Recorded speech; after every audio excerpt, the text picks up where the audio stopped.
The diamond ring hit the music stand with a soft click.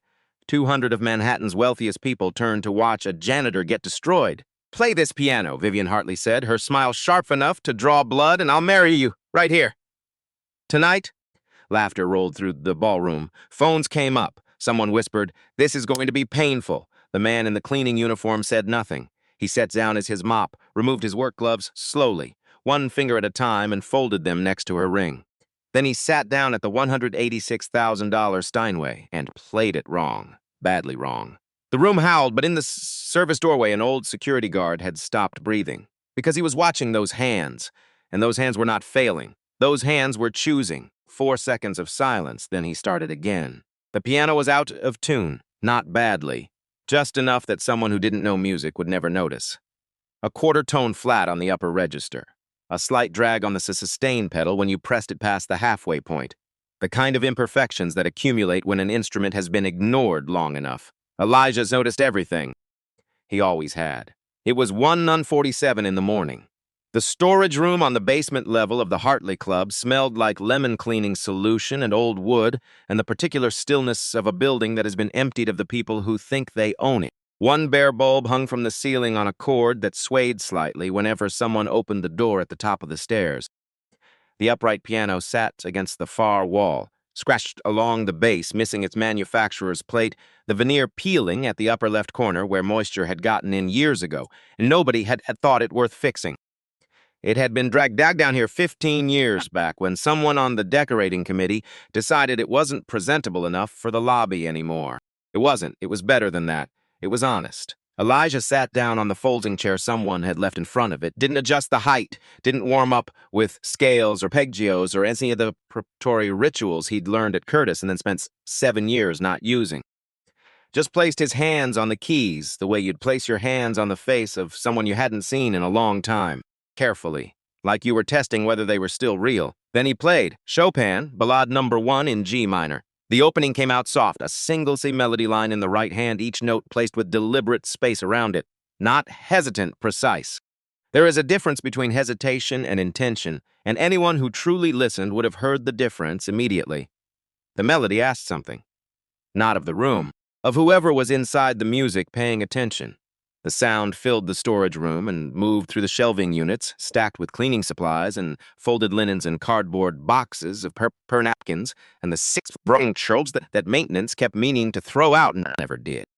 It bounced off the concrete wall at the back and came around again, layered on itself the way sound does in a small space with a low ceiling. Nobody heard it, except Desmond Okafor, who was standing in the doorway at the top of the half staircase that led down into the storage room, who had been standing there for 11 minutes without announcing himself, who never knocked, never cleared his throat, never did anything to interrupt until the music was fully finished, because that was the agreement between them, the only agreement that had ever needed to be spoken aloud. Desmond was 67 years old. His hair had gone fully white sometime around 2015, and he had made his peace with it the way he had made his peace with most new things, quietly, without fanfare, without pretending it was something other than what it was. His security guard uniform was pressed. It was always pressed. Even at 2 in the morning in a basement where nobody would ever see it. He had the posture of a man who had once been somebody in a particular world and who had spent 30 years being something different and who had decided that how you carried yourself had nothing to do with world currently recognized you. He leaned against the doorframe, closed his eyes, and listened. The way you listen when music is not entertainment. When it's someone telling you the truth about themselves in the only language that doesn't allow for evasion.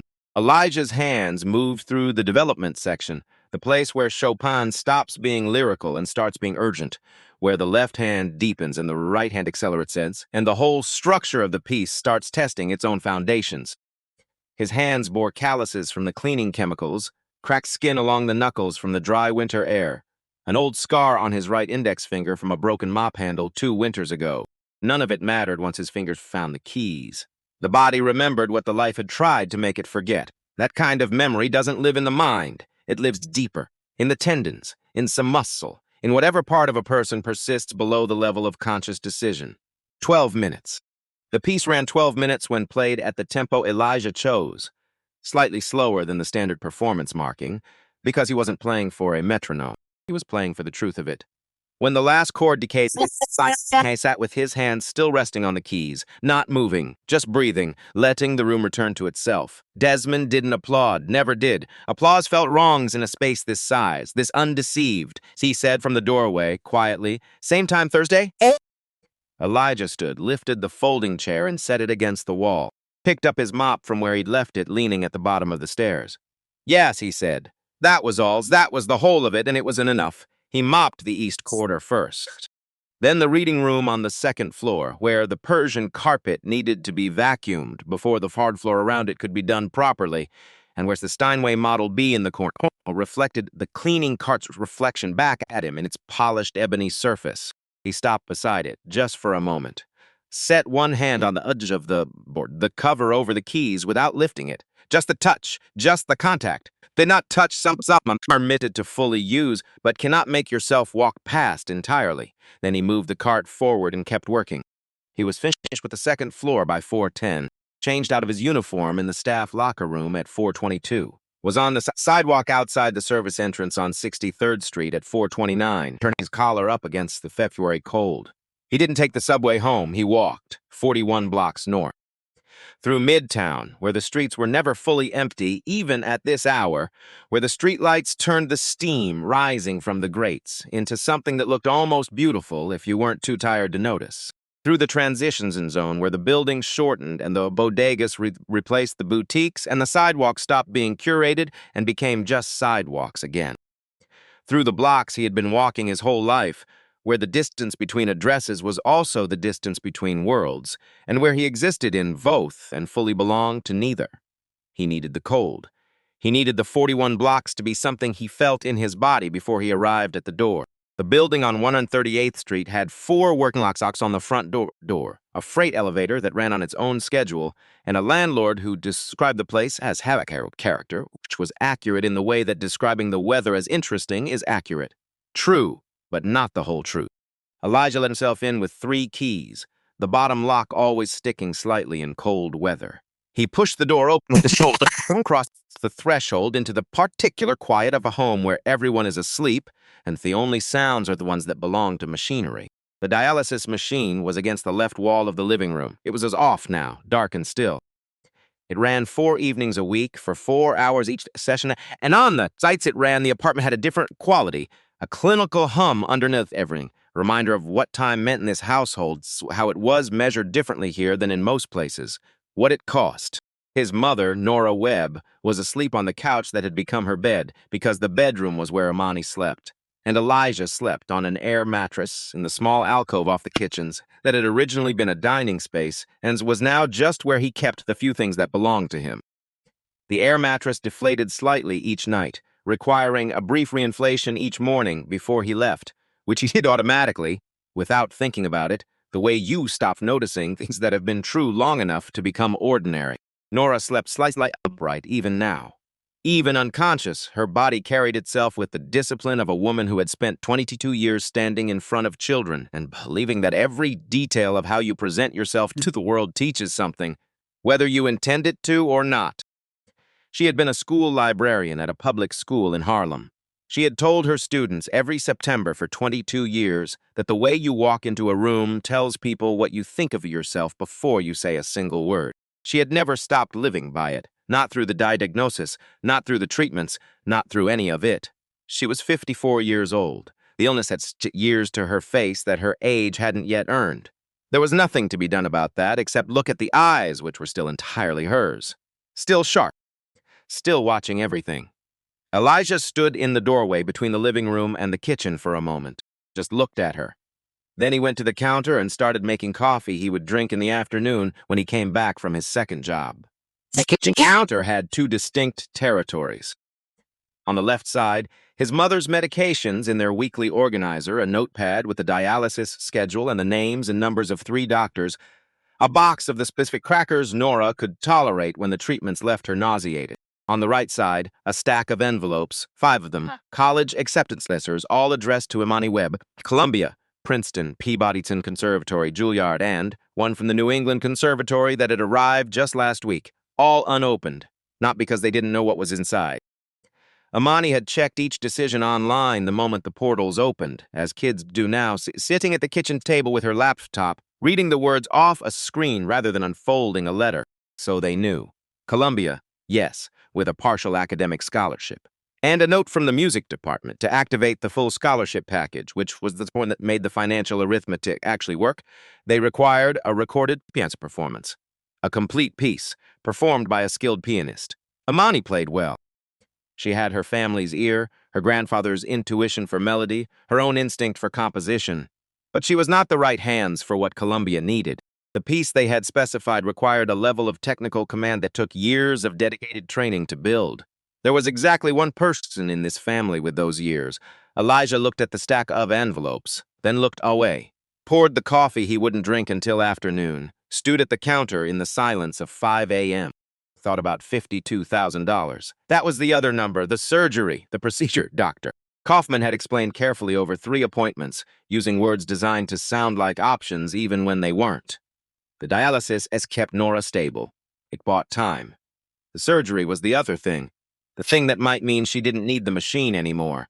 That might give her back the 4 evenings a week the treatments claimed. That might mean something that felt more like living than like managed decline. $52,000 not covered, not fully. Insurance handled the maintenance category. The surgery lived in a different column. 52,000 might as well have been written on a wall on the other side of a river with no bridge. Elijah finished the coffee, rinsed the cup, left it on the drying rack, went to the alcove, set his things down, lay on the air mattress, and closed his eyes. He did not sleep, but he rested, which, after a while, he had learned to accept as the available version of the same thing. His phone is buzzed at 7:22 a.m. Imani. Mom's session ran long last night. Dr. Kaufman wants to talk this week. About the surgery, he was already awake. Had been awake for 20 minutes, watching the light change in the narrow strip of window above the alcove. He read the message twice. Typed back. Tell him Thursday morning works. I'll be there. Sent it. Put the phone face down on the mattress. Lay there for another 30 seconds. Then got up. Reinflated the mattress with a small pump. Folded the blanket. Started his day. The Hartley Club occupied the top 3 floors of a building on the corner of 5th Avenue and 62nd Street that had been constructed in 1961 and renovated 4 times since. The most recent renovation, completed in 2019, had cost $38 million and had produced an entrance hall with a marble floor imported from a quarry in Portugal, oil paintings acquired at Christie's and Sotheby's over the course of a decade, and a hand-knotted carpet in the main corridor that had been on a 2-year wait list. The monthly membership fee was $14,000. The brass plate beside the front entrance read, Hartley Club EST. 1961. Founding families, Hartley, Vandermeer, Winslow, Ashby. Elijah walked in through the service entrance on 63rd Street at 6:15 every morning. Had done so for 7 years. 7 years of marble floors he wasn't permitted to walk on until after he'd cleaned them. 7 years of corridors where members moved past him the way people move past structural columns, acknowledging only when directly in the path, and then not with recognition but with mild inconvenience. He had learned the specific weight of that kind of invisibility, how it was different from being disliked. Being disliked required someone to notice you first. This was something else. This was the state of existing in a space as one of its functions rather than one of its inhabitants. His cart had a squeaky left wheel, had had it since October. He'd put in 4 maintenance requests. The wheel still squeaked. He'd stopped putting in requests. He moved through the building on the schedule he'd memorized years ago, adjusting automatically for the day of the week and the season and which rooms had been used the night before. Tuesday and Friday mornings, he did the reading room on the 2nd floor. Those were the mornings he passed the Steinway. Those were the mornings he touched the edge of the Fallbird bulb without opening it, and then moved on. It was a Wednesday now. The ballroom instead. He came through the service corridor at the back of the 3rd floor and pushed through the double doors with his cart. The ballroom was the largest space in the building. 30-foot ceilings, 3 crystal chandeliers, a floor of white marble with black inlay that required 45 minutes to clean properly, and showed every scuff within an hour of being done. 2 men from the events team were in the room, arrived, maneuvering the concert Steinway, the Grand, the Model D, storage for formal falls occasions in position beneath the central chandelier. "What's tonight?" Elijah asked. One of the men looked up. "Hartley Pharma Gala. 200 guests. Invitation only. Big one. Always is with her." The man adjusted the piano bench by 2 inches, stepped back, looked at it, moved it 1 inch the other way. "You're on overnight cleanup after the event, by the way. Shift extension. They posted it this morning." Elijah nodded. He looked at the piano, at the sheet music already placed on the stand, set there decoratively, he understood, because no one was scheduled to perform tonight. It was there the way the flowers were there, and the way the paintings on the walls were there. Atmosphere. Evidence of culture. The sheet music was Chopin, Ballade No. 1 in G minor, open to page 1. He looked at it for a moment, then went back to his cart. He started on the floor near the service entrance and worked his way across. Systematic. The left wheels squeaked with each rotation. Vivienne Hartley arrived at the service level at 8:47 a.m., not at the main entrance. Her property manager had called ahead about a heating issue in the event's storage corridor, and she had come directly from a breakfast meeting across the park, heels on the service elevator floor, moving through the parts of the building that members didn't see, because she was not squeamish about infrastructure. She knew how the place worked. Knowing how things worked was, in her view, the only way to actually own them. She was 42 years old. She had inherited Hartley Pharmaceuticals at 31 when her father, Gerald Hartley, died of a stroke at his office desk on a Tuesday afternoon in November 2003, which was the kind of death that the people who worked for him said was exactly what he would have wanted, and which Vivian, who knew him better than they did, understood was simply what the work had eventually taken. She had been 24. She had buried him, settled the estate, and assumed the CEO position without pausing in between, because pausing felt like eating something she wasn't prepared to concede. She had doubled the company's revenue in the 9 years since. She was brilliant in the specific way that means not just intelligent but organized around intelligence, every other quality arranged in surface of the capacity to see clearly and move decisively. The problem with this kind of brilliance, which Vivienne did not yet understand about herself, was that it could only see clearly in the directions it had been trained to look, in the directions that had always produced results, in the directions that had never, in 42 years, returned a surprise that cost her anything she wasn't prepared to lose. She finished with the property manager by 9:15 and came up to the 3rd floor to walk the ballroom before the evening setup team arrived. She pushed through the same double doors Elijah's had used 3 hours earlier. He was still there, working along the far wall now, his cart in the corner, his back to her. She scanned the room. Chandeliers needed adjustment on the left side. The central one was lower than the other two by perhaps 4 inches, which would show in photographs. The piano was well positioned. The flowers on the side tables were not yet arranged, which was expected at this hour. Her eyes moved across the sheet music on the piano stand. She stopped. The pause was brief, half a second.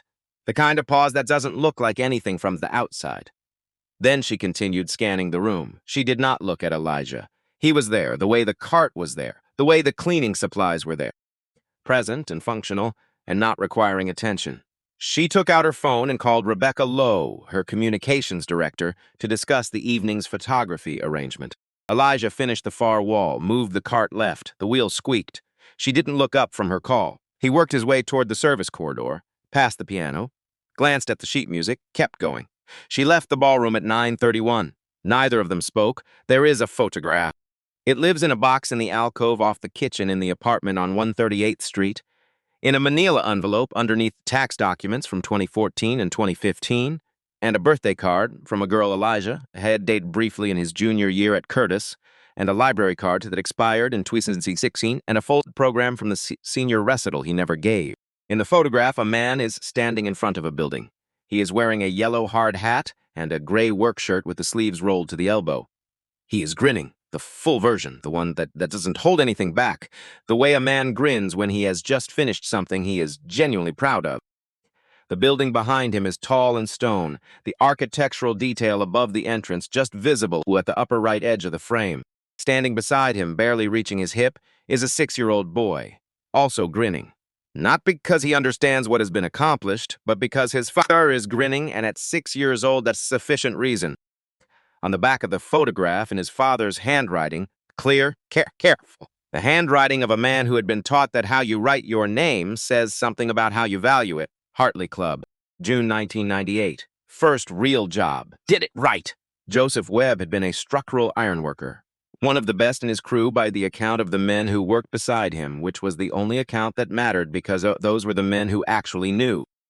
He had helped build 7 buildings in Manhattan and done the framework on a hotel in Jersey City that was still standing without a single structural issue 23 years later.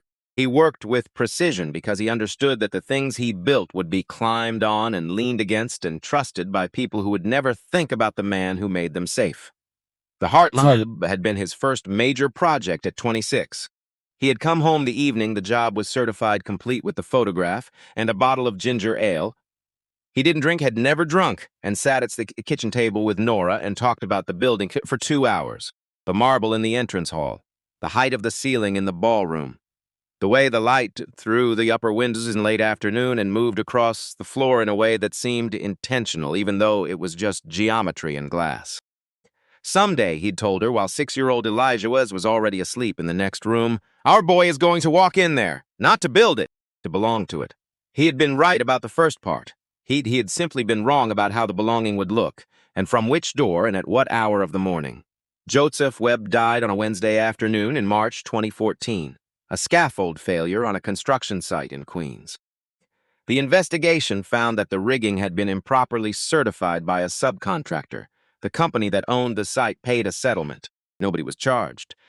Elijah was 22 years old and living in a dormitory room at Curtis Institute of Music in Philadelphia. He had been there for 3 years on a full scholarship, piano performance. His audition tape described by a faculty member and an internal letter he would never see as the most naturally gifted pianist the school had admitted in at least a decade. He had been practicing a passage from Ravel's Gaspard de la Nuit for 3 hours that afternoon. Had just gotten it right, finally the way you get something, right when you've been close for days, and then suddenly the gap closes. His phone rang. He never played Ravel again. He was home in Harlem 4 days later. The scholarship deferral request was filed 5 days after that. Denied. The withdrawal was processed on March 29, 2014, and that was the official end of it, the administrative closing of a chapter that had taken 22 years to write. He did not tell his mother about the scholarship. She had enough to carry. He told her he was home because she needed him, which was true, and that he would figure out the rest later, which he told himself was also true, and which eventually he stopped believing, and then eventually stopped thinking about. He found the job at the Hartley Club through a staffing agency 7 months later. He recognized the building from the photograph. He took the job anyway. There was no particular reason not to. His grandfather's gold watch had been the only inheritance. Not legally, there had been a small life insurance policy that covered the funeral and a fraction of the first month's rent after. But the watch was the only thing that felt like it had been handed from one person to another with intention. Elmore Otis Webb, his grandfather on his father's side, who had played piano at clubs on 125th Street in Harlem through the 1970s and into the early 1980s, before a combination of circumstances that included an economic recession and a changing music scene and 2 bad decisions made in quick succession had redirected his life into construction, which was what his hands did after that. He had taught Elijah scales on the upright piano in his living room. Elijah had been 5, then 6, then 7, when the lessons started to become something more than scales. He died when Elijah was 9. In the last year of his life, his voice, already thinned by the illness, he had said to Elijah once, said it with the directness of a man who understood he was running out of time for indirectness. These hands were made for something, baby. Don't let the world talk you out of it.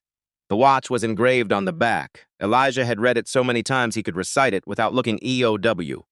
For plays the music and the man who makes it, 1971. It was on his wrist right now, under the cuff of his uniform. It was always on his wrist. That was not something he had decided once. It was something he simply did automatically every morning the way he breathed. 6 weeks ago, on a Wednesday morning, Nora at her session, Imani at school, Elijah had come home from his 6 a.m. shift to find an envelope on the kitchen counter. His name sign on the front, his home address in block letters. No return address inside, a photocopy of the Curtis acceptance letter, his name in the header, the scholarship amount, the start date for the fall semester 2011, and a small piece of paper clipped to the back of the photocopy. Handwritten, no signature, sir. You weren't ready then. Maybe now. He had stood at the counter for a long time holding it, had thought about it every day since, had not told anyone. He didn't know who had sent it. He thought he might know, but he hadn't asked. The ballroom at 9:07 p.m. was a different room than the one Elijah had cleaned that morning. 200 people. The chandeliers at full brightness, the left one still 4 inches lower than the other 2. which showed in photographs exactly as Vivienne had known it would. The flowers were arranged, the bars were staffed. The canapes were moving through the room on silver trays carried by people who had been told to smile at the guests rather than at each other, which was a specific instruction that said something about the room's understanding of its own hierarchy. Elijah was working the water station near the surface entrance, refilling glasses, moving efficiently through the edges of the crowd, invisible, some specific way he had spent 7 years perfecting, present enough to be useful, absent enough to go unregistered, the art of being furniture that functions. Vivian Hartley held court at the room's center, midnight blue, hair up, a champagne glass she carried without drinking from. He had noticed this previous events, the carried glass as social tool rather than beverage, something to hold while you talked, something that signals ease without requiring actual consumption. She was speaking with a man, Elijah, recognized by type if not by name, the particular posture and skin-deep attentiveness of a federal politician in a room full of donut-openers. She laughed at something the politician said. The laugh was calibrated, warm in exactly the way that reads as genuine from 6 feet away. Elijah refilled a glass, moved to the next table, kept his eyes on his work. At 10:12, she gave her speech, 7 minutes. The Hartley Pharmaceuticals Patient Assistance Initiative, her foundation's commitment to healthcare access, her father's legacy of civic responsibility. She spoke without notes and with the fluency of a woman who has said important-sounding things in formal rooms for long enough that the fluency has become structural, load-bearing. The applause afterward was genuine in the way that applause is genuine when people are applauding their own good feeling about being in the room. Elijah was clearing empty glasses near the far end of the space when it happened. He was passing the Steinway on his way to the kitchen corridor. The sheet music, still on the stand, Chopin Ballade No. 1, page 1, lit by the chandelier above in a way that made the notation look almost architectural. He had seen it twice already that day, morning and setup, and it had registered each time as it always registered, as a fact about the space that he was permitted to be adjacent to but not part of. He stopped, just for a moment. His hand moved, not a decision, more like a reflex that the body makes before the mind can intervene, and rested on the edge of the piano. The polished every surface. Cool and smooth, just to touch it. That was all it was, that was the whole of it. What do you think you're doing? Vivienne Hartley stood 8 feet away. The politician had been replaced by 2 women Elijah didn't recognize, both of whom stepped back slightly as Vivienne moved forward, the unconscious choreography of a room making space for its center of gravity. Elijah removed his hand from the piano. I apologize. Her ice-blue eyes moved from his hand to his face, to his uniform, to his hand again. The inventory rapid and comprehensive. That instrument, she said, and her voice was not loud, carried with the ease of a voice accustomed to being heard, is worth more than what you'll take home in 5 years of work. Around them, the nearest conversations were quieting, the particular social alertness of a gathering like this, always oriented toward disruption. Phones had not appeared yet, but they would. I understand, Elijah said. It won't happen again. He reached for his cart. Wait. He stopped. She was looking at him differently now. Not with the flat non-attention of earlier in the day. With focus. The kind of focused attention she brought to things she had decided were worth calculating. You were reading the music, she said. I was passing through. You were reading it. Not a question. An observation she had already made and was now reading. Music. The room had tilted toward them. Not all of it, but the nearest 40 people. Phones were out now, the particular light of small screens appearing in the periphery. I can clean the piano, Elijah said, if you'd like. The left pedal mechanism needs. Can you play it? Silence. The honest answer, the one that lived below the 7 years of maintenance and mopping and cart with a squeaky wheel and Tuesday nights in a basement, was yes. Of course, yes. The honest answer was, I have played this exact piece until I know it the way I know my own breathing. I played it 3 hours ago in your basement. I played it for my graduate audition at the school I left the week my father died. I can play it with my eyes closed in the dark on an instrument a quarter tone flat, and it still sounds like what Chopin meant it to sound like. What it says was, no. Vivienne smiled. It was a precise smile, not cruel in the obvious way. Certain. The smile of a woman confirming a hypothesis. She glanced around, a conductor checking her orchestra, and raised her voice just enough. What? The tone dropped into something conspiratorial and warm, drawing the room in. I'm feeling generous this evening. This is a charity event, after all. She reached into her evening bag and produced a ring. Diamonds considerable, the kind of stone that is worn as a declaration rather than an ornament. She crossed to the piano and set it on top of the music stand with the deliberateness of someone placing a chess piece. If you can sit down at that piano and play even the opening page of that piece, laughter, I will marry you. Laughter. Not mean, or rather, mean in the way things are mean when they've been made to feel like fun. The laughter of people being invited to enjoy something at someone else's expense and accepting the invitation. Woman near the bar. Vivian, you absolutely cannot. I absolutely can, Vivian said, turning the warm smile outward. Sharing it. I keep my word. Ask anyone. Back to Elijah, the smiles an unchanged. There's the ring, darling. All you have to do is earn it. More laughter. Louder. Someone near the back of the room let out a short whoop of delighted anticipation. Elijah stood very still. Inside him, several things were happening simultaneously. Walk away. You have nothing to prove here. You have Nora's surgery and Amani's Columbia letters and a dialysis machine in your living room, and not one thing in this room changes or improves based on what you do in the next 60 seconds. So just set the cart down and move towards the service corridor and let this be what it is. And his grandfather's watch pressed against the inside of his wrist. Warm, constant, the way it always was. These hands were made for something, baby. He thought about Desmond. Not about the particular thing Desmond had said tonight, because Desmond wasn't yet, but about the way Desmond's listened in a doorway, about what it felt like to be heard by someone who understood what they were hearing. He thought about the question that Desmond had said Chopin was asking in the development section, in measure 166, the one he stopped going around, the one he just hit. He looked at Vivian Hartley. She was entirely confident. Not performing confidence, actually confident, in the way that comes from never having been surprised by someone she'd already categorized. All right, Elijah said, quietly. But it carried. The laughter dropped. Vivian blinked.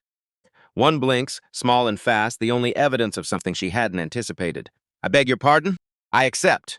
He held her gaze. When I'm finished, I expect you to honor it. Something moved across her face. Gone before it could be identified. She stepped to the sides and gestured toward the bench, the gesture of a woman who is still certain she is about to win, and is deciding to let it play out because the outcome is not in doubt. Elijah set his carts aside. He removed his work gloves, slowly, deliberately, folded them once, set them on the piano's edge next to the ring on the music stand, sat down, 200 people watching, the phones fully visible now, oriented toward him. Rebecca Lowe, Vivian's communications director, already filming with the focus of someone who has recognized that this is content. Elijah placed his hands over the keys and played. The opening notes came out wrong, timing off in the left hand. A fumble on the third measure that even people who had never heard Chopin in their lives could hear was a fumble. An obvious hesitation. Then a wrong note in the fifth measure, not close to right, the kind of error that makes a room wince. The laughter came back. Warmer than before, relieved almost. The crowd settling back into the story it had expected. Vivian's smile returned. She adjusted the diamond bracelet on her wrist without looking at it, the gesture of a woman returning to her comfort. Desmond Okafor appeared in the service doorway on the far end of the ballroom. He had been on the upper floor making his rounds when something, the changed quality of the noise from the ballroom below, the particular frequency of a gathered around something, had pulled him down here. He came through the service door and took up his position against the wall. He looked at the man at the piano, at his hands. And what he saw in those hands made him stop breathing. Because those hands, the set of them, the angle of the wrists above the keys, the way the fingers were placed even in the deliberate mistakes, those were not the hands of a man who couldn't play. Those were the hands of a man who was choosing in real time, with full awareness of what he was doing, what the next 6 things were going to be. Elias stopped, sat with his hands in his lap. The laughter softened, the room giving him the gracious exit it assumed he needed. 4 seconds passed. Then he placed his hands back on the keys, adjusted his posture, the small, precise adjustment of someone taking their actual seat rather than a temporary position. Drew one breath and started again. From the beginning, the real beginning, the first note landed differently. Not louder, not more technically correct in any way a recording could measure. Just different in the way a room feels different when someone walks into it who actually belongs there. Same air, same walls, everything changed. Elijah played the opening of Chopin's Ballade No. 1 in G minor. The single melody line in the right hand came out quiet, unhurried. Each note placed with the specific patience of someone who knows exactly where the note belongs and is not performing the knowledge, just using it. The kind of playing that doesn't lean to the audience, that doesn't ask for anything, that simply opens a door and stands back. The laughter in the room didn't die immediately. It faded. The way laughter fades when it slowly understands it has misread the situation. When the thing it was directed at has become something else, and the transition happened at the molecular level, too small to point to, too complete to deny. One woman near the bar lowered her glass to the table without looking away from the piano. A man mid-conversation let his sentence trail off unfinished. The senator's wife put her hand on her husband's arm. He didn't look at her. He was already listening. By measure 4, the room was silent, not the managed silence of people performing attentiveness at a cultural event, the involuntary kind, the kind that happens below intention. When 200 people simultaneously forget to maintain the social performance of themselves and simply become an audience in the oldest sense, people in the presence of something that is happening, and to which their only available response is to receive it. Vivian Hartley stood 3 feet from the piano. Her champagne glass was still in her hand. She had not moved. She was not looking at the sheet music. She was not looking at the ring on the music stand. She was looking at his hands. At the way the wrists floated above the keys with a looseness that was the opposite of what it looked like. Not casual, but so deeply trained that the tension had resolved into something that resembled ease. The calluses on his fingers, the scar along the right index finger, the old gold watch below his left cuff, catching the chandelier light with each small movement of his arm. She chewed this. Not in the way a trained musician knows a piece. In the way you know something that was present at a moment in your life that you have never fully left. Her father, Gerald Hartley, who had run a pharmaceutical empire with the precision of a man who believed that sentimentality was a form of imprecision, who had been tenders in exactly one direction in his life and had never once acknowledged it aloud, had played this piece every Sunday evening. In the study of the family's house in Greenwich, at the Bosendorfer that had belonged to his own father and that he'd had restored twice and would never sell. He played it imperfectly, with the earnest effort of a man who had come to music late and loved it without technique. He played the opening section slowly, working through the same passages every week, getting incrementally closer to something he could hear inside the music but never quite touch. Vivian had been 11 years old the first time she sat on the stairs outside the study and listened through the closed door. She was 24 the last time. He died in November 2003. She had not been in the same room as this piece of music since the week of the funeral, when someone at the service had played a recording, and she had excused herself to the hallway and stood there until it was over.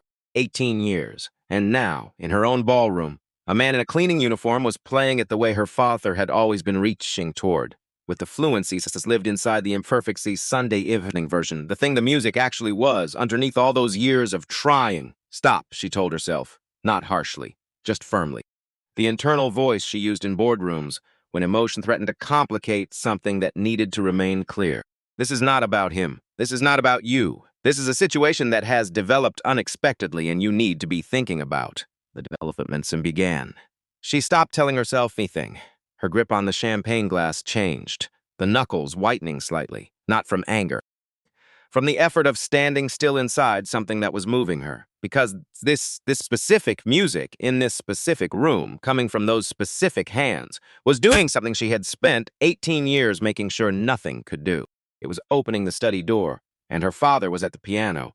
And she was 11 years old on the stairs, and there was nothing in her considerable arsenal of composure that was adequate to the situation. She stood and let it happen.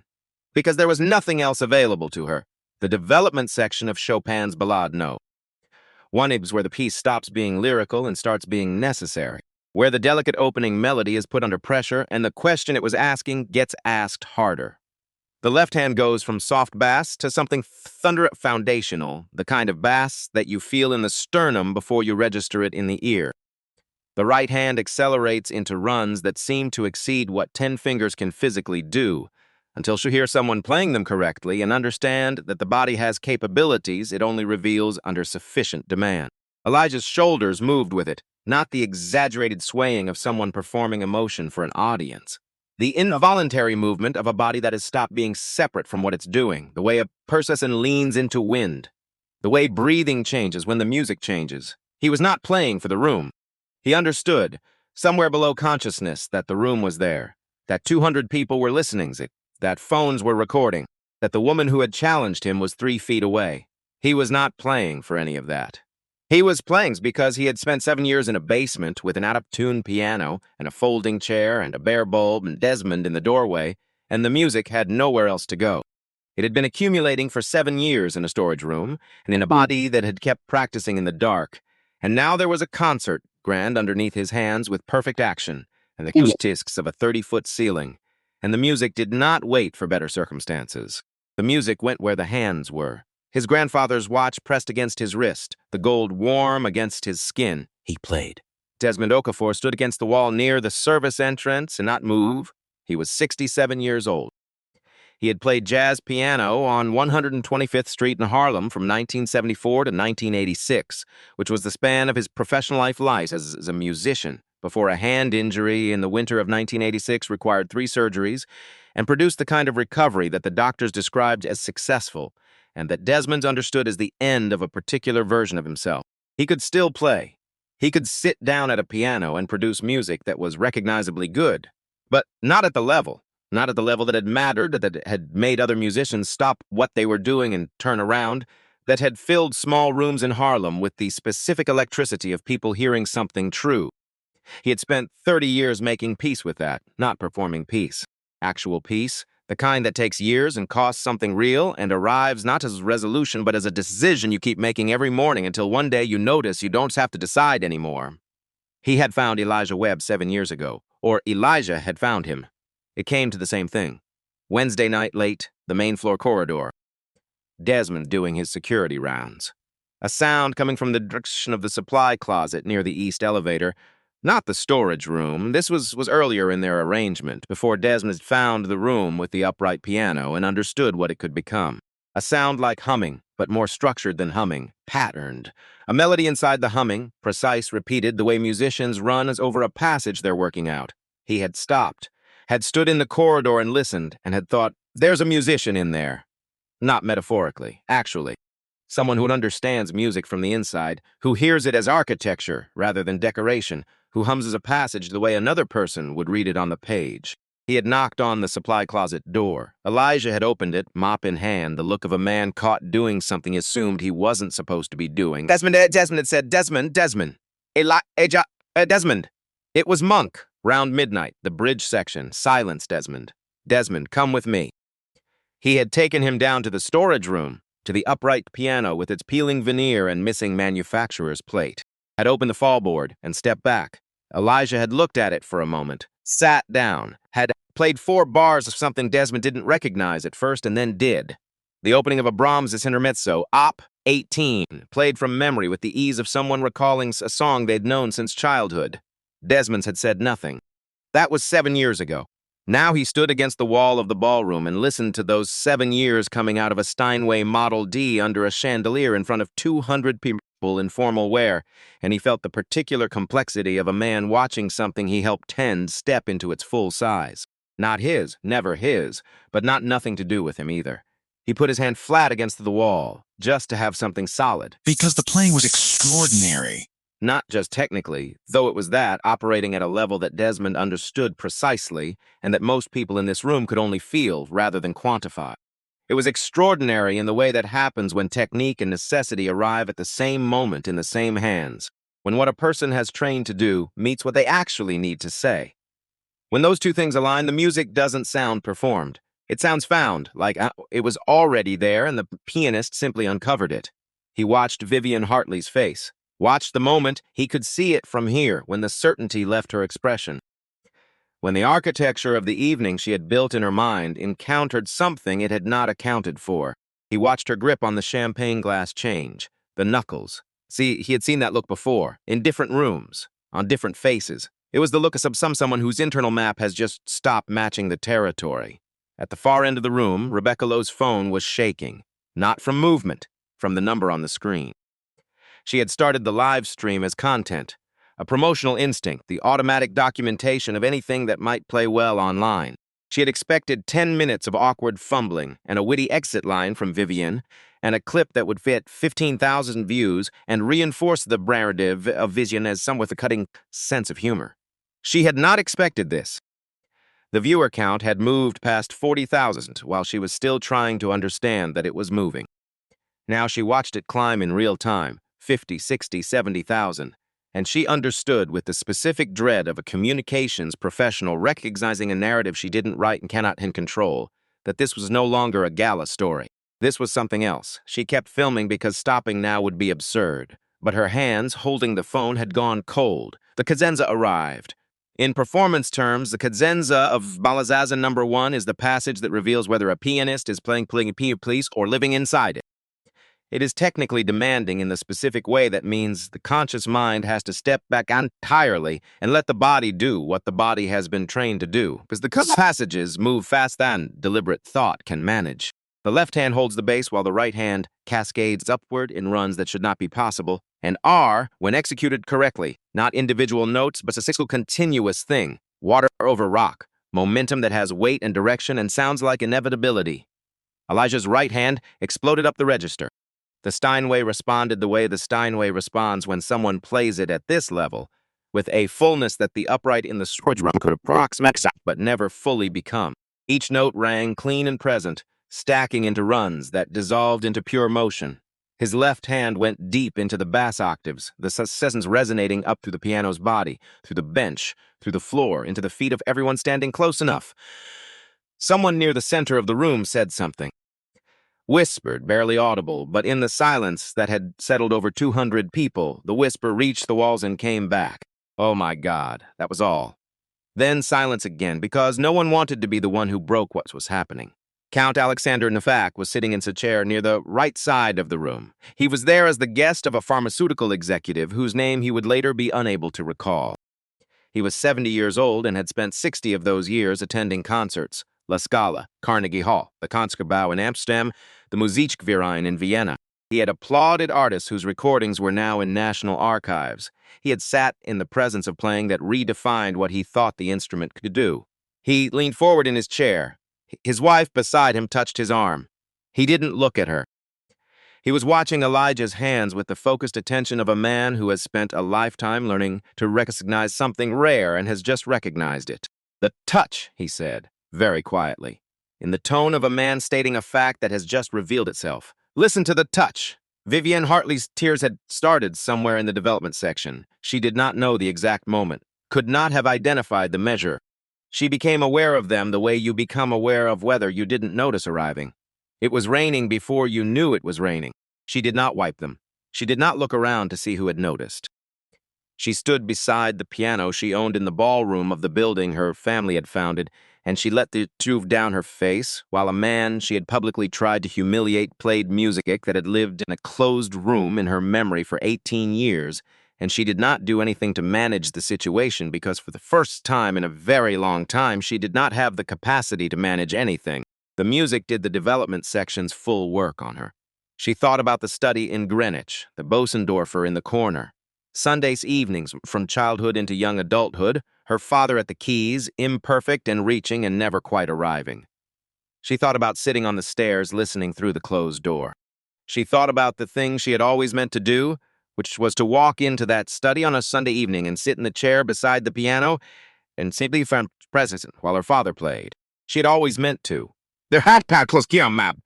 And then one Tuesday in November, there hadn't been, and the study had been emptied and the Bosendorfer sold and the house in Greenwich listed and none of it could be retrieved.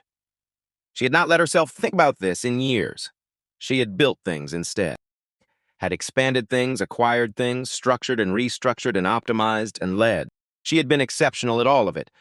She had been exceptional at it in part because she had put this specific shape of grief in a room she did not enter. And now the door of that room was open, and she was standing in the ballroom of the Hartley Club with tears on her face. The final section arrived.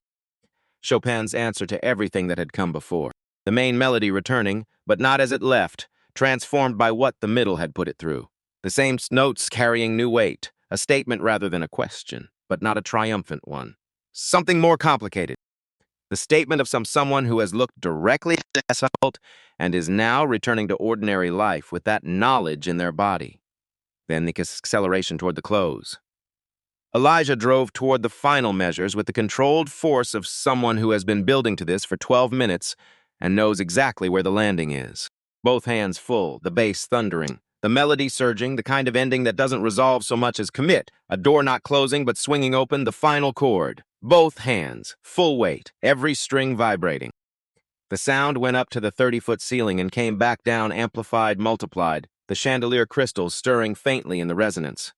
Elijah pressed the sustain pedal and held it. Let the harmonics decay one by one.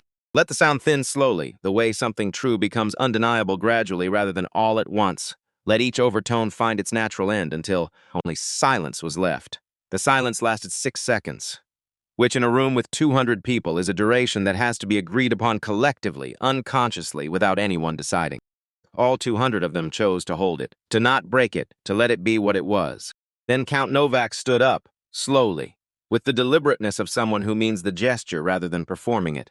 He rose from his chair and brought as his others. The applause spread from him outward, one section at a time, like something catching. The standing ovation beginning in the seats nearest the piano and moving backward through the room until the whole ballroom was on its feet and the sound filled space that the music had just vacated. And Elijah sat at the piano with his hands in his lap and his chest rising and falling. He didn't stand immediately. He sat, let it arrive. His phone in his uniform pocket buzzed. He reached for it without thinking. Imani. Eli, Mom's watching. The nurse showed her the live stream. She can't stop. She says to tell you Dad can hear it. She says she knows he can. He read it twice, pressed his hands flat against his thighs. Just held the pressure of his own hands against his own legs for one moment. Just stayed inside his body for the span of one breath before the room came to him. Then he stood, and the applause doubled. Count Novak reached him first. He came through the people nearest the piano with the purposeful movement of a man who has seen something he intends to respond to properly and is not going to be delayed by a crowd. He took Elijah's hand in both of his own, the grip of a man who has shaken hands with artists for 60 years and knows the difference between a social gesture and a substantive one. Young man, his accent carried traces of Central Europe worn smooth by decades of international travel. In 60 years of concerts, I have this piece played perhaps 40 times. Tonight is the first time I have heard it played as though the composer were still alive inside it. He held the handshake. Where did you study? Before Elijah could answer, Thomas Burr was at his elbow. Burr was 61, the artistic director of Lincoln Center, gray-haired, with the particular posture of a man who had spent decades in concert halls and absorbed their architecture into his own frame. He was attending as Vivienne's guest. He was now wearing the expression Allison of a man who has just understood that the most important thing that was going to happen to him professionally this year occurred in a room he walked into expecting dinner. Thomas Burr, he said, and extended his card. Lincoln Center, I need to speak with you. Not tonight necessarily, but soon, this week. He paused, which for Burr was unusual. This love artist does not stay where it is. It can't. That's not how this works. Business cards arrived from multiple directions. Recording executives, classical music patrons, a woman from Deutsche Grammophon who had been in the room for other reasons and was now recalibrating entirely. The crowd had reorganized itself around the piano, around Elijah, with the kinetic energy of people who have just witnessed something and are trying to get close to it before it becomes a story they were simply in the room for. Someone called out, Carnegie Hall. Another voice, he needs a recording contract tonight. Rebecca Lowe's live stream was at 240,000 concurrent viewers and climbing, and she had stopped trying to track the comments because they were moving faster than she could read them. Elijah moved through it with a steadiness that was not coldness. He was present, genuinely present. He shook the hands and heard the words and said thank you and meant it. But he was grounded in something that the applause and the business cards were orbiting rather than constituting. The foundation was somewhere else.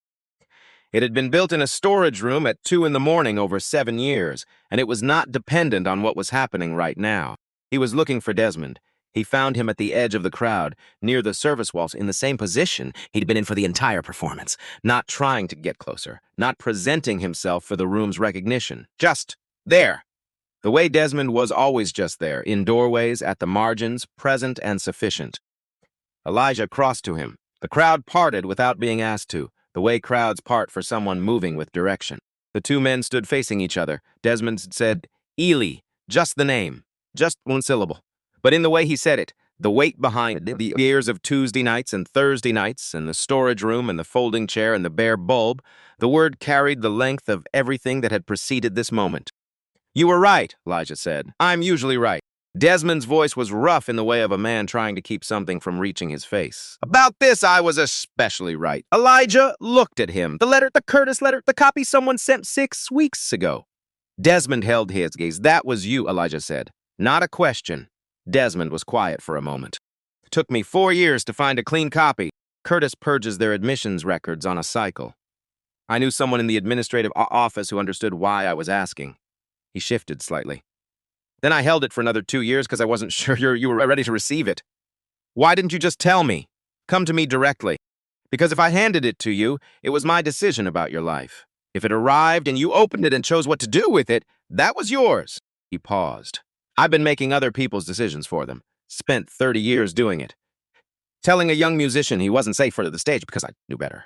Telling another one his technique wasn't there yet. Being right about it, mostly. And watching the right call land like a closed door.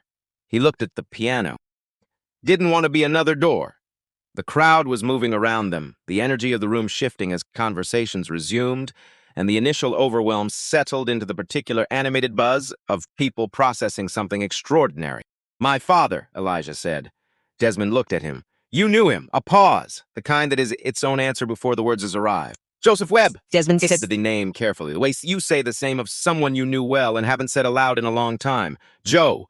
We played together on 125th Street, 1993. A club called Ralston's. It's not there anymore. Nothing from that block is anymore.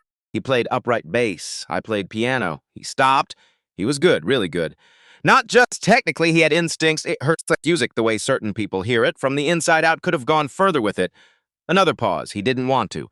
Said music was for Sundays and the people he'll love. That he wanted to build things that would last. Elijah said nothing, just listened. He talked about you. You were 3-4 years old. He'd pull out his phone and show me a picture. This serious little kid, big eyes, this a toy cord like he was doing real work. Desmond's expression changed, something moving through it that he kept contained but didn't fully hide. I didn't know you were the same person. Not for 2 weeks after I found you in that corridor. Then you mentioned your father's name one evening, and I went home and sat with it for a long time. Why didn't you say anything? Because you were grieving, and because what I had to give you wasn't information about your father. It was time, and a piano, and someone in a doorway who wasn't going to leave. He looked at Elijah directly. That was what I could do, so that's what I did. The room continued its noise around them. Elijah looked at his grandfather's watch, ran his thumb across the face of it. Then he looked up. Same time Tuesday, he said. Desmond's faced something complicated and private and real. Different piano? Now, he said. Same time, though? Same time, Desmond said. Yeah. Clifton Marsh found Vivian near the back of the room. Clifton was 70. Old money in the Manhattan sense. Not loud, not recent, not requiring explanation. He had been on the Hartley board for 15 years. He had known Gerald Hartley. He knew things about the Hartley family history that lived in documents rather than conversations, and he was precise about the difference. He stood beside Vivienne and looked at the room. Not at her, at the room, at Elijah, surrounded by people extending business cards. The Harlem Community Music Initiative, Clifton said. Conversationally, neutrally. The tone of a man mentioning something that has come to mind. Vivian was looking at the room, too. I know of it. Your father's foundation was approached in 2009. Renewal grant. Would have funded the program through at least 2013. He took a small sip of his drink. The application included enrollment lists, student profiles. He paused.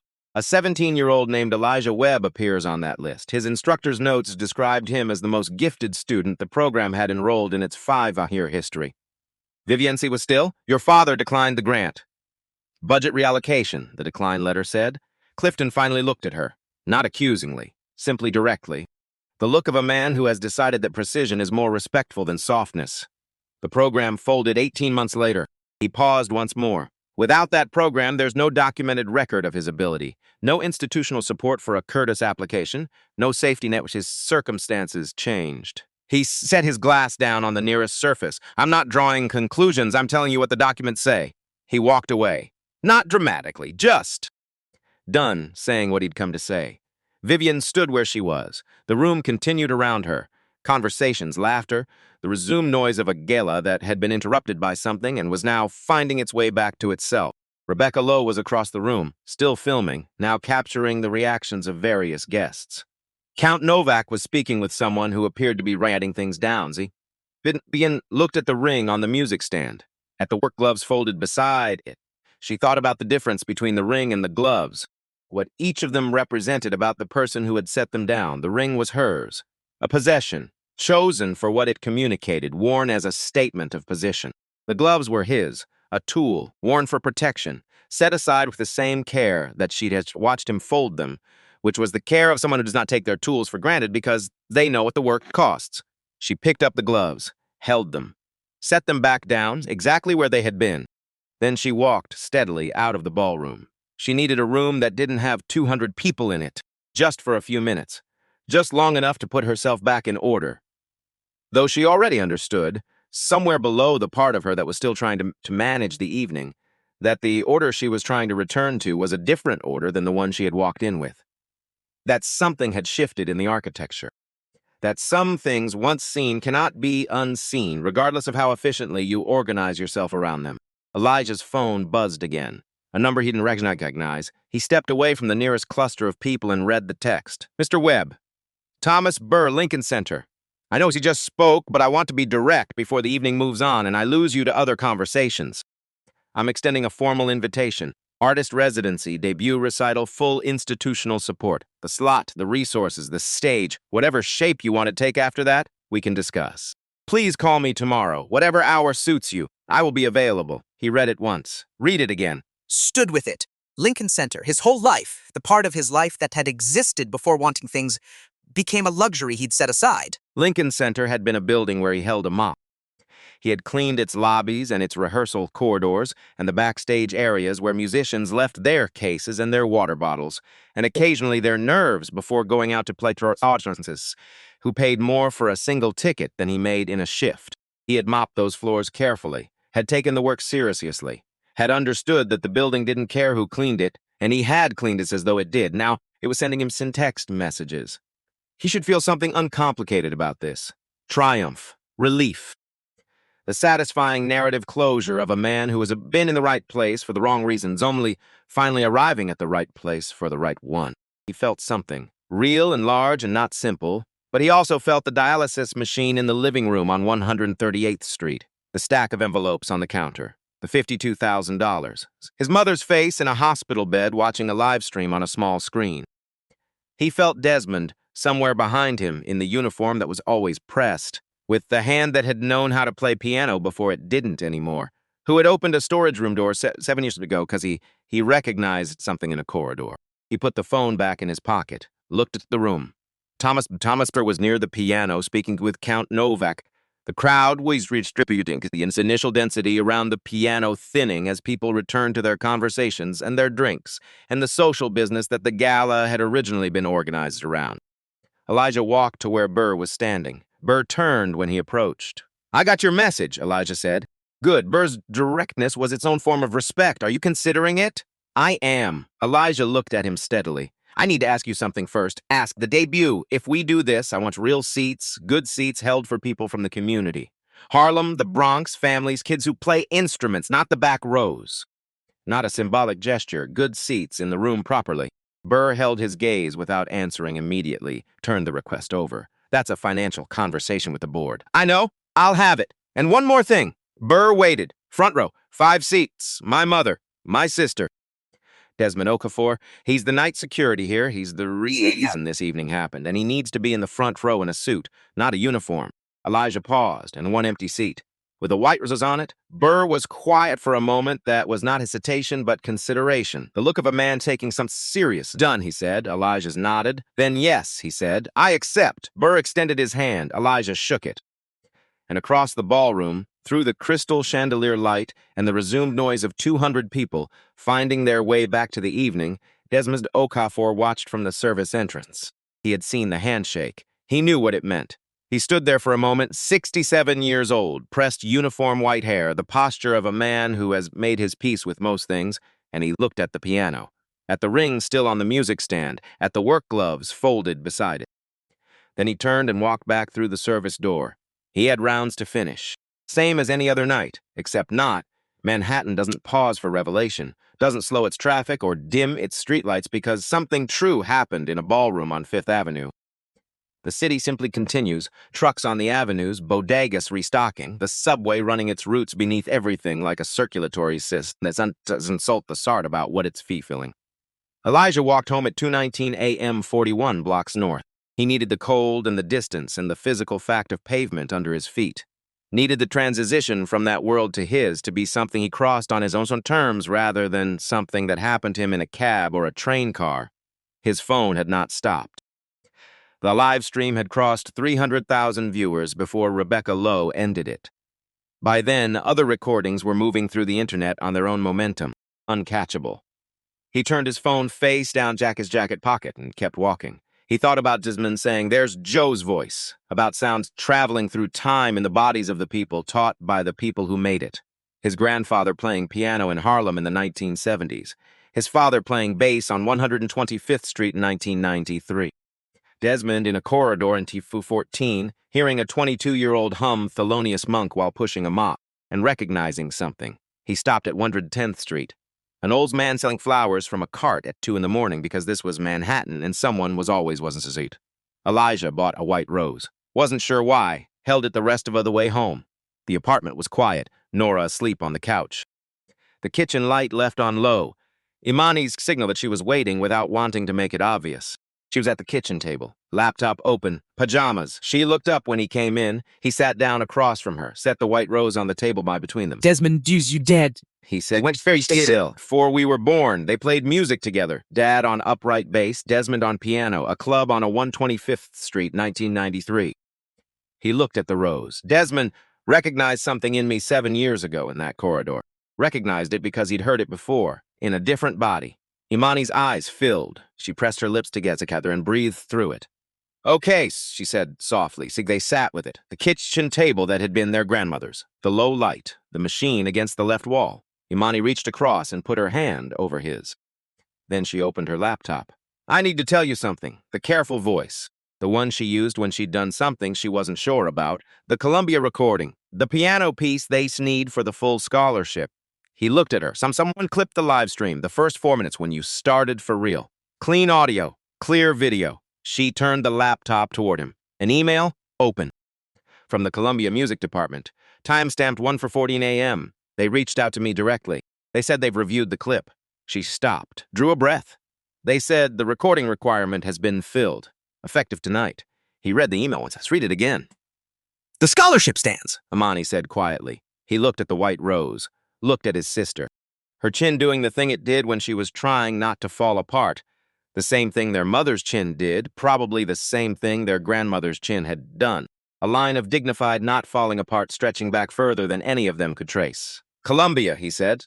"Columbia," she confirmed. He reached across and his hand over hers. Now they were even. He didn't sleep much. 2 hours, maybe 3. At 5:30, he got up, made coffee. Sat at the kitchen table with his grandfather's watch unclasped in his hand. The stack of college envelopes on the counter looked different this morning. Same envelopes.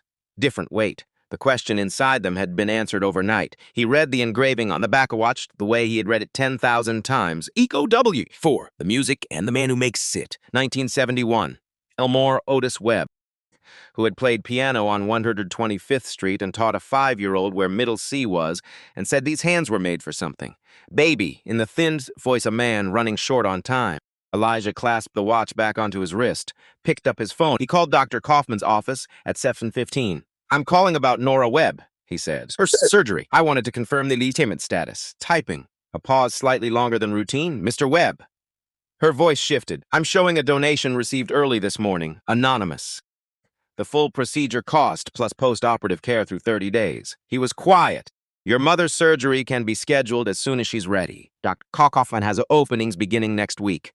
Please schedule it," he said. As soon as possible. He hung up, sat with the phone in his hand. He thought about a ring placed on a music stand, a woman who had walked out of her own ballroom to put herself back together. A grant application from 2009 he had never known existed until last night. Vivian Hartley standing beside the piano with tears on her face and not doing anything to stop them. He didn't know with certainty that it was her. He knew. He set The phone's down. picked up Thomas Burr's number. They met at noon at the coffee shop on 1 and 10th and Lenox, his neighborhood, his ground. Burr arrived exactly on time. Left his phone in his jacket pocket, ordered black coffee. Debut recital. Carnegie Hall, 3 months. February. Burr wrapped both hands around his cup. Full program, your choices entirely. After that, says it's residency, recording, whatever architecture you want to build. The community seats, Elijah said. Real seats, not a gesture. I spoke with our development office this morning. A donor is underwriting community access for the debut specifically. Families, kids, good seats, front row. My mother, my sister, Desmond Okafor. He paused. 1 empty seat, white rose. Done. I wrote it down last night. One more thing. Elijah looked out the window at 110th Street. The program. I don't want to play Chopin. I've been writing something for a long time without knowing that's what I was doing. One original piece. My first piece on any formal stage. I want it to be mine. The silence that followed was longer than comfortable. Burr turned it over. The institution, the tradition, the risk of an unknown composer at a debut. He looked at Elijah. Your debut, he said. Your program. They shook hands. The meeting with Vivian happened 3 days later at the Hartley Club. Not the main entrance.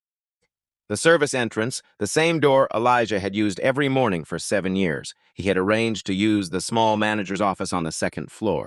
Narrow room, 2 chairs, a window looking out onto 63rd Street. She arrived 7 minutes later. Through the service entrance, dark wool coat, no visible jewelry except her watch, a folder under her arm. She sat down across from him. I'm not going to apologize, she said. He looked at her steadily. That's not. I know what I did was wrong. But an apology from me right now would be for my benefit, not yours. She held his gaze. What I can do is tell you what I know and what I'm doing about it. She set the folder on the desk. He opened it. A declined grant application. 2009, Hartley Family Foundation. The Harlem Community Music Initiative, stamped decoupled in red. Below it, a list of 41 organizations, education programs across Harlem and the Bronx, each with a funding commitment signed 2 days ago. At the bottom, third from last, Harlem Community Music Initiative, relaunch. Full funding thing, 5-year commitment. He read through it carefully. The surgery, he said without looking up. I'm not asking you to confirm it. He looked up. I'm saying thank you. That's the whole of what I'm saying. She nodded once. Received it without deflecting. He closed the folder. My father built this building, he said. Something in her expression shifted, genuine, not managed. 1998. He was 26. He came home that night and told my mother about these ceilings, the light through the upper windows. He looked at the folder. He said some say his son was going to walk into this building and belong to it. Vivienne was very still. He was right, Elijah said. He had the door wrong. Outside the window, the Thursday morning street went about its business. A delivery truck, a woman with a stroller, the ordinary world. The debut, he said. Carnegie Hall, February. I'd like you to come. She was quiet for a genuine moment. Why? She asked. Because my grandfather said music is the only place where the room is actually equal, the person making it and the people hearing it. Same air, same sound. He held her gaze. I think you should be in that room. She looked at the window, then back at him.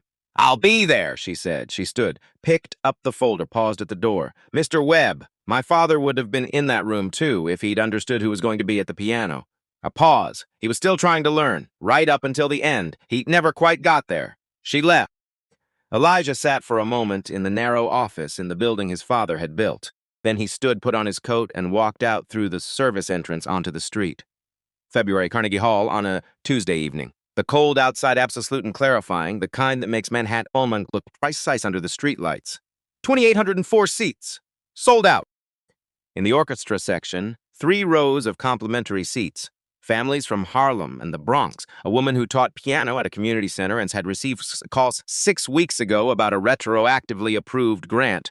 2 teenagers with instrument cases. A 9-year-old girl in a red dress sitting between her parents with her hands folded and her eyes storing everything. Front row, center. Nora Webb. 6 weeks post-surgery, still in recovery, but here, in the dress from her nephew's 2012 wedding. Her back straight and her shoulders level. Not arranged for the room, but simply herself in it, the way she had always been herself in every room she entered, fully and without apology. Beside her, Imani. Columbia sweatshirt under her coat, eyes moving through the hall with the focus of someone committing everything to accurate memory. Beside Imani, an empty seat, a white rose. Beside the empty seat, Desmond Okafor, charcoal gray suit from a shop on 125th Street, hands on his knees, eyes on the stage. He looked at the empty seat and placed his hand briefly on its back. Not for the room, just contact, just a moment between a man who had known Joseph Webb in 1993 and the space where Joseph Webb was not. Then he straightened, faced forward. The lights dimmed. The hall went through its stages of quiet. Conversation to whispers to the specific silence of his audience that has finished becoming an audience. Elijah walked out. Black tuxedo, his grandfather's watch on his left wrist, because that was not something Carnegie Hall changed. He sat at the Steinway Model D, adjusted the bench, looked out at the front row, his mother, Amani, the empty seat, the white rose, Desmond. He put his hands on his knees, not on the keys, not yet. He thought about 1:47 a.m. in a storage room with a bare bulb and a folding chair. His grandfather's hands showing him middle C's. His father in a hard hat in 1998, grinning at the camera. A phone call on a Wednesday in March 2014. 7 years. Not waiting. Practicing. The foundation was not tonight. The foundation was every Tuesday and Thursday, and Desmond in the doorway and the music going into the dark. Tonight was just the night the door opened. He placed his hands on the keys. Not Chopin, his own piece. Written in fragments over 7 years, transcribed over 3 months, titled the week before the debut. The man built this room, program notes, nothing. Just the title. Just for my father, and for the man who remembered him. The first notes came out quiet. Not announcing. Just starting. The way the best conversations start, mid-thought, as though the music had been going on for a while and you had simply arrived at the moment you could hear it. The melody that followed was not one thing. Not entirely classical, not entirely jazz. Curtis and Chopin and Bach and Monk and Davis and the Coltrane Desmond had played on a small speaker on Thursday evenings, and his grandfather's jazz in the 1970s, and his father's bass in 1993. And in 7 years of playing alone in the dark with no reason to be anything other than completely honest. All of it present, not as quotation, as inheritance. The hall went still, not managed stillness, the involuntary kind. In the front row, Nora Webb closed her eyes, not from tiredness, from the specific alertness that sometimes requires darkness to be fully received. Her son's music moved through her the way her husband had moved through her life. Quietly, completely, leaving everything it touched different than it found it. Imani reached for her mother's hand. Desmond looked at the empty seat, then at the stage. His face did something private and real that he would not have described and that anyone watching him would have understood completely. He had known Joe Webb in 1993. He was hearing Joe Webb's son now. 30 years between them. The music crossing that distance the way certain things cross time, changed by the passage, still recognizably itself. The 9-year-old girl in the red dress listened with her hands folded and something in her chest responding to something she didn't yet have language for. She reached for her mother's hand. The piece built, opened, deepened. 2 voices finding their way toward each other across the keyboard. Then the climax, both hands, full weight, the hall's acoustics multiplying everything. Then quieter, its melody simplifying, the left hand going still. The right hand alone, single notes descending. Middle C, baby. Everything else is just getting further away and coming back. The last note, single, clear, middle of the keyboard. Elijah held the pedal, let it ring, let it thin, let it go. 6 seconds of silence. A collective decision made by 2,804 people simultaneously without consultation to not break what was in the room. Then Desmond's hands came together. The applause spread from him outward, row by row, the hall rising in a wave until all of it was standing and all of it was loud and the sound was physical. Pressure as much as noise, felt in the chest. Elijah sat at the piano, didn't stand immediately, just sat. Let the applause arrive, let it be real. Then he stood, front row, his mother with both hands pressed over her heart, her face entirely open. Not the managed face, but the one underneath, intact and unhurt. Imani not trying to stop the tears. Desmond standing straight, chin level, hands still coming together, and the empty seat, the white rose. Elijah placed his right hand over his chest, over the watch, over his heart, just once. Then raised his eyes to the hall and bowed. The green room afterward was warm and full. Congratulations, handshakes, the energy of people who have been part of something and want to stay near it. Elijah moved through it genuinely, meant every thank you, every word, but his eyes were on the door. Nora came through on Imani's arm. Carefully, the recovery still setting pace, but here, upright, she reached him, put both hands on his face. Just held it. Just looked. The way a mother looks at a child when she sees everyone he's ever been, all at once. Your father, she said. 2 words, the whole of what needed to be said. Elijah covered her hands with his. I know, Mama, he said. I know. Later, much later, when the room had emptied, Elijah found Desmond outside on 57th Street.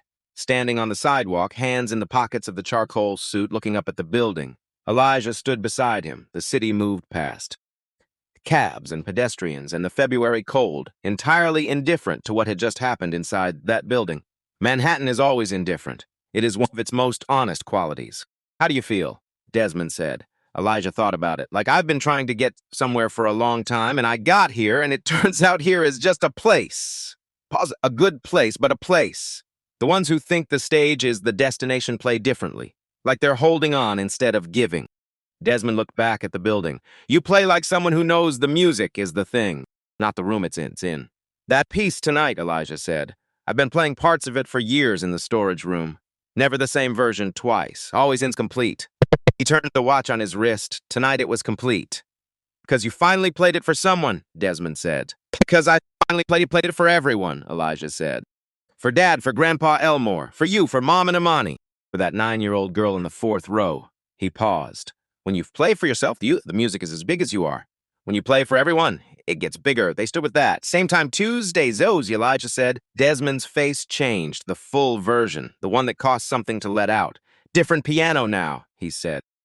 Same time, though, same time. Desmond turned from the building. Come on, I'll walk you to the subway. They walked together down 57th Street, 129 167s. The younger one with a gold watch that had passed through hands that played in Harlem clubs in the 1970s. The older one with hands that had held a storage room door open for 7 years.